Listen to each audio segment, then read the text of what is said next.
Baik, untuk minggu ini akan kita bahas tentang vektor ya, masih berkaitan dengan vektor ya. Tapi di sini saya akan tekankan ya penjelasan tentang yang pertama adalah mengenai aritmatika vektor itu. Terus nanti yang kedua, kita akan coba menghitung nom atau jarak ya atau panjang dari suatu vektor. Selanjutnya kita akan menentukan sudut yang dibentuk antara dua buah vektor. Nah, untuk yang pertama sekali kita coba membahas tentang aritmatika vektor. Ini pada dasarnya aritmatika sama dengan prinsip aritmatika di aljabar matematika biasa ya, di mana namanya aritmatika berarti berkaitan dengan proses penjumlahan, pengurangan, pembagian, dan sebagainya. Tetapi di vektor sendiri hanya ada sifat-sifat tertentu saja yang dikaitkan yang termasuk dalam aritmatika vektor. Nah, sekarang akan kita bahas satu persatu apa sifat-sifatnya. Di sini jika U dan V adalah vektor-vektor bidang, berarti 2 dimensi ya, atau ruang 3 dimensi, dan K serta L adalah suatu bilangan skalar ya, maka berlaku hubungan-hubungan berikut. Bilangan skalar itu bebas ya, bilangan real. Nah, yang pertama adalah berlaku sifat U tambah V itu sama dengan V tambah U. Artinya vektor U dijumlahkan dengan vektor V itu hasilnya sama dengan vektor V ditambahkan dengan vektor U. Contohnya seperti ini, misalnya vektor U itu nilainya 1, vektor V itu nilainya 2. Maka itu sama dengan vektor V 2 ditambah 1. Berarti 1 tambah 2 itu 3. Akan sama nilainya dengan 2 tambah 1, 3. Ya, ini sembarang bebas ya dek ya. Berapa nilai vektor U dan V-nya. Karena sudah sifat dan berlaku umum. Nah, untuk sifat yang A ini dikatakan namanya sifat komutatif atau pertukaran. Sedangkan sifat yang kedua, kita lanjutkan di sini dia ada 3 vektor, yaitu vektor U, vektor V, dan vektor W. Bagaimana sifat yang kedua? Nah, apabila dua buah vektor U dan V dijumlahkan, hasilnya dijumlahkan dengan vektor W, itu akan sama dengan vektor U dijumlahkan dengan hasil dari vektor V dan vektor W. Nah, ingat di matematika, tanda kurung ini adalah penekanan. Jadi kita kerjakan dulu yang dalam kurung. Ya, seperti itu di matematika. Penekanan ya. Nah, contohnya ini membuktikannya. Misalnya tadi vektor U nilainya 1, vektor V nilainya 2, vektor W nilainya 3. Maka 1 tambah 2, 3. Hasilnya kita jumlahkan dengan vektor W, berarti 3 tambah 3, 6. Nah, itu akan sama dengan 1 ditambah, ya, tadi berapa? Vektor V 2, ya, tambah 3. Berarti 2 tambah 3 berapa? 5. Tambah 1, 6. Berarti sama ya, ruas kiri itu sama dengan ruas kanan. Selanjutnya, sifat yang ketiga, yaitu apabila vektor U dijumlahkan dengan 0, itu akan hasilnya sama dengan 0 tambahkan dengan vektor U, atau hasilnya adalah vektor U itu sendiri. Ya, prinsipnya kan memang masuk akal ya dek, artinya apapun itu nilainya, kalau kita jumlahkan dengan 0, pasti akan menghasilkan nilai bilangan itu sendiri. Contoh, misal U-nya 1, tambah 0, itu kan 1 tambah 0, 1 kan, akan sama dengan 0 tambah 1. Itu sama dengan 1, atau nilai vektor itu sendiri. Selanjutnya, sifat yang keempat adalah ada suatu vektor U dijumlahkan dengan lawannya. Artinya, kalau misalnya positif, ini negatif. Berarti U min U. Itu pasti hasilnya 0. Ya. Nah, selanjutnya, yang kelima adalah kita ambil bilangan skalar K dan L, bebas ya. Ibu ambil misal di sini K-nya 1, L-nya 2, U-nya 1. Maka 2 kali 1, 2 kalikan 1 hasilnya 2 sebelah kiri. Nah, itu akan sama dengan 1 kali 2 ya, 2 kalikan 1. Maka hasilnya adalah 2.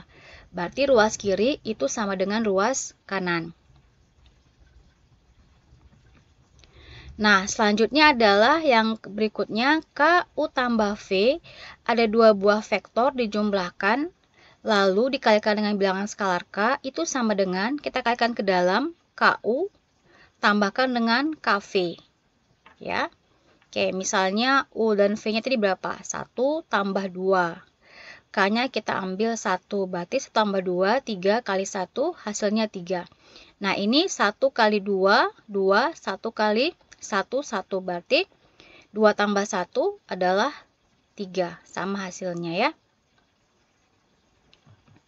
Nah, selanjutnya adalah K tambah L kali U sama dengan KU tambah LV. Ya, ini LU ya.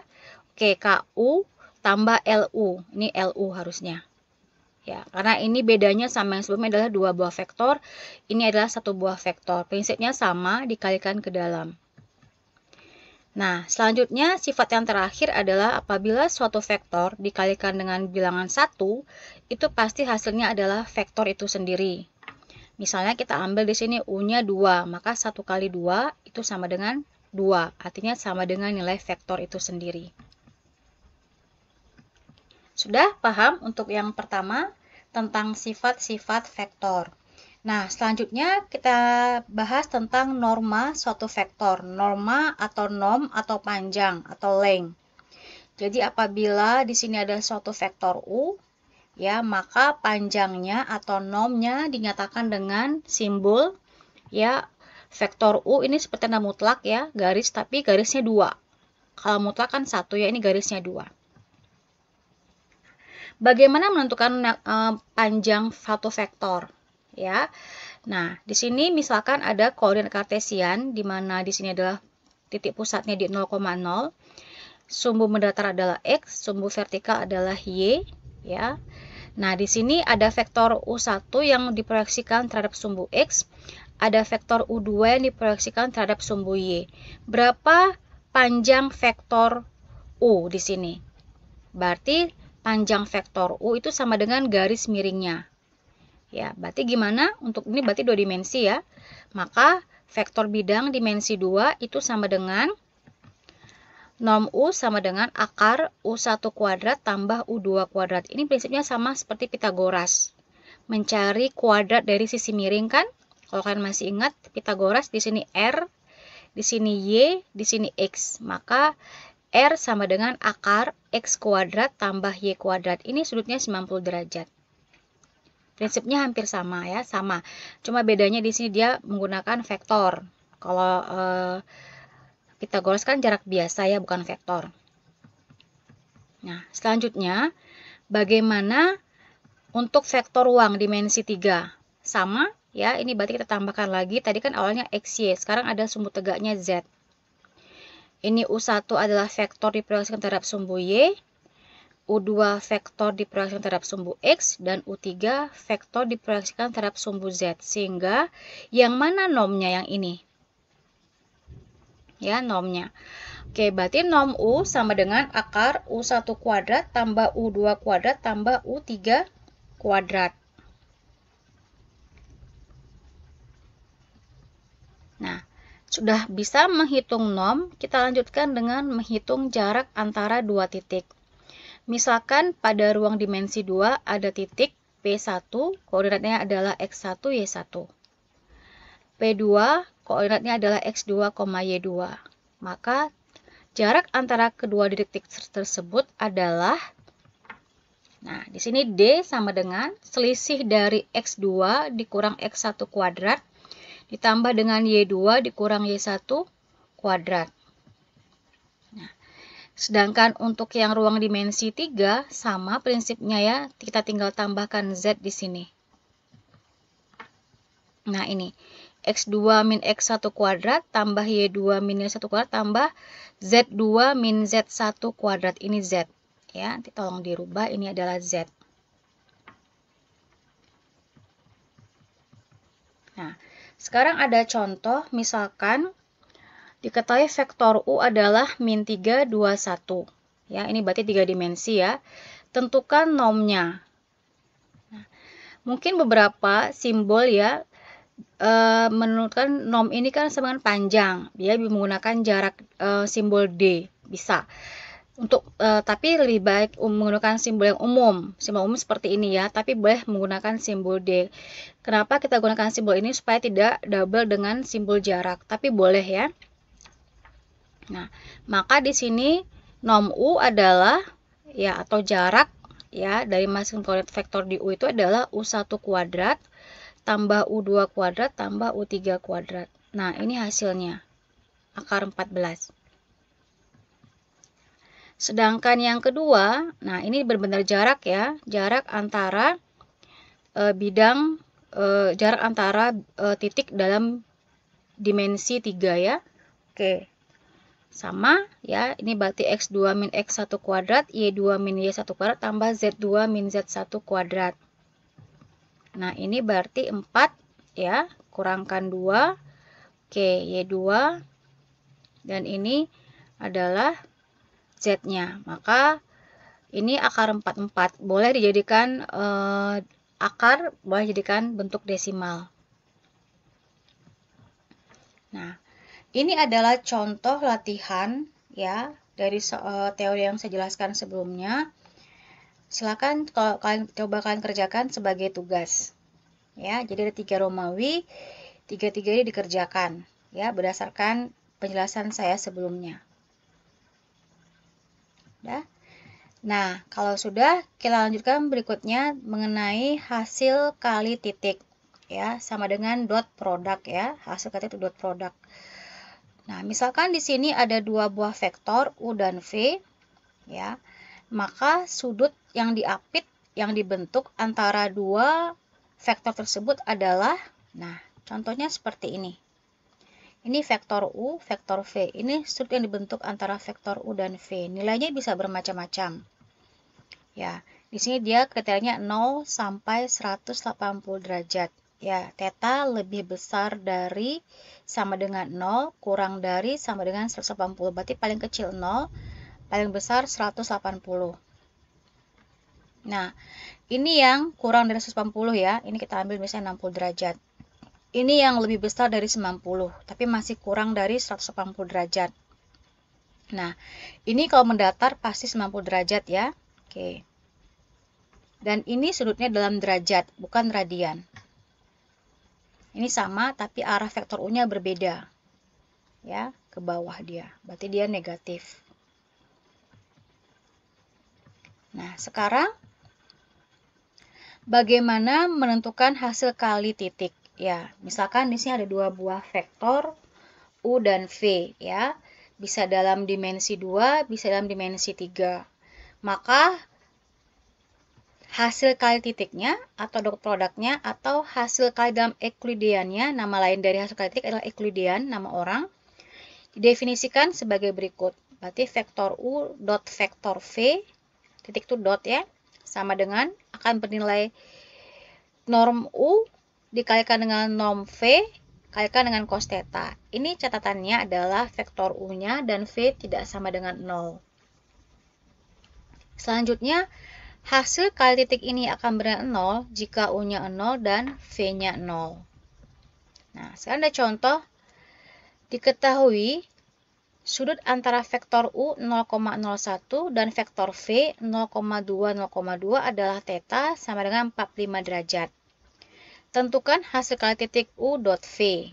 Nah, penyelesaiannya berarti di sini kita cari dulu masing-masing normnya.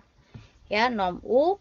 Oke, ini kan nilainya adalah 0,01, kita kuadratkan masing-masing. Berarti 0 kuadrat tambah 0 kuadrat tambah 1 kuadrat. Berarti akar 1, 1. Kemudian norm V sama dengan akar 0 kuadrat tambah 2 kuadrat tambah 2 kuadrat. Sama dengan akar 8. Itu sama dengan 2 akar 2.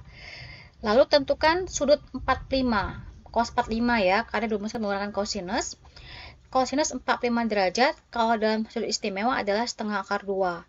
Ini boleh kalian jadikan desimal ya. Kalau di kalkulator desimal dia. Tapi hati-hati, pastikan kalkulatornya settingan adalah degree, derajat, bukan radian, rad. Dicek dulu settingan kalkulator HP-nya. Nah, sudah, sehingga menghitung U dot V adalah norm U kalikan dengan norm V cos 45 derajat. Berarti 1 kali 2 akar 2. Ini ya, norm U-nya kan 1. Norm V-nya 2 akar 2. lalu kalikan dengan cos 45 setengah akar 2, maka hasilnya adalah 2. Sudah? Semoga paham. Nah, sekarang kita lakukan hasil kali titik berbentuk komponen vektor. Nah, misalnya ada di sini ya, vektor 2 dimensi. U dot V-nya bagaimana kita hitung? Berarti kalikan masing-masing komponennya. Ini sumbu X, jumlahkan dengan perkalian dari komponen sumbu Y. Berarti U1 kali V1 tambah U2 kali V2. Ini untuk yang vektor bidang 2 dimensi. Sedangkan untuk vektor ruang 3 dimensi sama prinsipnya, tapi saya tambahkan di sini U3 kali V3 karena 3 dimensi. Nah, sudah. Selanjutnya kita akan mencoba menentukan bagaimana sudut antara dua vektor. Nah, ini sudah ada rumusannya. Cos theta sama dengan U dot V, ya, vektor U dot vektor V per norm U kalikan dengan norm V. Ya, ini sebenarnya rumusannya dari rumusan yang tadi. Yang U dot V sama dengan, nah ini, ya. Oke, berarti kan cos theta sama dengan U dot V per norm U kalikan dengan norm V. Rumusnya dari situ ya, cos theta-nya. Jadi di manipulasi, bukan manipulasi, dibongkar cos theta-nya sekarang. Aljabarnya dijabarkan di sini untuk mencari cos theta. Nah, sekarang misalnya di sini misalkan U dan V adalah vektor pada ruang dimensi 2 atau dimensi 3. Maka kita dapat simpulkan theta itu adalah sudut lancip jika dan hanya jika U dot V-nya lebih besar dari 0. Nah, sudut lancip adalah sudut yang nilainya kurang dari 90 derajat. Berarti 45, 60, 30 itu lancip. Ya. Akan bernilai begitu ya lancip apabila U dot V-nya lebih dari 0. Nah, theta akan bernilai adalah sudut tumpul ya. Sudut tumpul adalah sudut yang dibentuk lebih dari 90 derajat. Ya. U dot V-nya kurang dari 0. Ini syarat ya. Ini syarat harus terpenuhi. Nah, yang berikutnya theta akan bernilai 90 dari mana? Ini pi ya. Pi itu 180 nilainya. Bagi 2 90. Jika dan hanya jika U dot V-nya sama dengan 0. Jadi ini 3 syarat. Kalian ingat. Nah, sekarang ada contoh. Misalkan ada vektor U. Nilainya adalah 2,-1,1. Dan vektor V nilainya adalah 1,1,2. Tentukan yang pertama U dot V. Dan sudut theta antara U dan V. Maka penyelesaiannya di sini U dot V sama dengan U1 V1 ya, berdasarkan rumus tadi, tambah U2 V2 tambah U3 V3. Kalikan yang sejenis 2 kali 1. Ini kan sumbu X. Ini hasilnya. Kemudian min 1 kali 1. Ini hasilnya tadi ya. 1 kali 2 ini hasilnya. Lalu jumlahkan. 2 tambah min 1. Ya. Tambah 2. Berarti kan 4 dikurang 1. Hasilnya 3. Sudah kejawab yang pertama. Nah, kemudian yang berikutnya adalah meminta atau menentukan sudut theta. Berarti kita harus cari dulu normnya ya. Norm dari masing-masing vektor U dan vektor V. Ini sudah diketahui norm vektor U-nya. Ya, norm vektor U-nya bagaimana? Berarti 2 kuadrat tambah min 1 kuadrat tambah 1 kuadrat sama dengan akar 6. Nah, berikutnya norm vektor V-nya adalah 1 kuadrat tambah 1 kuadrat tambah 2 kuadrat. Hasilnya adalah akar 6. Ini sama kebetulan ya. Tapi ini nggak selalu sama, bebas. Ini kebetulan sama. Sehingga mencari cos theta itu sama dengan U dot V per norm U kalikan dengan norm V. Sehingga di sini 3. Ini hasil U dot V-nya 3 per akar 6. Oke, kalikan dengan akar 6. Sama dengan setengah. 3 akar 6 per akar 6 kan 6. Hilang akarnya. Berarti 3 per 6 setengah. Berarti apa kesimpulannya di sini tetanya? Karena U dot V-nya lebih dari 0, berdasarkan syarat yang tadi, maka dia adalah sudut lancip tertumpul. Nah, lancip. Ini syaratnya tadi ya. U dot V-nya lebih dari 0. Tetanya adalah sudut lancip terbukti nggak lancip? Terbukti. Berapa tetanya di sini? Cos theta sama dengan setengah. Berarti cari theta berapa yang kalau dikoskan hasilnya setengah. Kan gitu. Cos theta sama dengan 0,5 atau setengah. Berarti nyari berapa theta kalau kita koskan itu hasilnya setengah. Berapa? 60 ya? Oke, 60 itu lancip atau tumpul? Lancip, karena nilainya adalah kurang dari 90 derajat. Berarti sesuai. Perhitungan dengan hukum tadi, syarat tadi sesuai. Bagaimana? Semoga paham ya dengan apa yang saya jelaskan. Nah, sekarang ini ada soal berikutnya ya, coba kalian kerjakan ya. Ini hati-hati. Ini kalian boleh menggunakan kalkulator ya, tapi hati-hati settingan sudutnya harus dalam bentuk degree atau derajat. Ya, jadi ada 1 2 3 soalnya dikerjakan. Lanjutan dari yang soal latihan pertama tadi. Oke, semoga paham dengan apa yang saya jelaskan. Tetap semangat dan jangan lupa untuk selalu jaga kesehatan dan selalu tersenyum. Terima kasih.